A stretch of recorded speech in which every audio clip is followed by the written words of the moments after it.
Hello সবাইকে, নতুন একটা ভিডিওতে আবার সবাইকে স্বাগত জানাচ্ছি।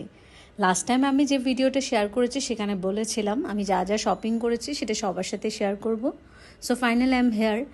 ফার্স্ট আমি নিয়েছি এই মিল্ক আই ক্রিমটা, যেটা খুবই ভালো চোখের জন্য ওরা বলেছে। আই ডোন্ট নো এটা কেমন হবে, বাট আমি ইউজ করতে চাচ্ছি। তারপর নিয়েছি এই কন্ট্রোলারটা, যেটা আমার অনেক দিন ধরে নেওয়ার প্ল্যান ছিল, বাট রিসেন্টলি ওরা এটাতে অফার দিয়েছে। অনলি 250 টাকায় আমি এই অফারটা নিতে পেরেছি। তারপর নিলাম এই চেইনের অ্যাক্সেসরিজটা। এটা খুবই ভালো কোয়ালিটির একটা চেইন ছিল। এখানে 3টা চেইন ছিল, যেটা চায়না প্রোডাক্ট, এবং চেইনের কোয়ালিটিগুলো খুবই ভালো। তারপর নিয়েছি এই লিপস্টিকটা। এই লিপস্টিকটা এর আগেও আমি একটা শেড নিয়েছি। কিউওয়েস্টের এই লিপস্টিকগুলো খুবই ভালো, একসাথে গ্লস এবং লিপস্টিক দুটো একসাথে।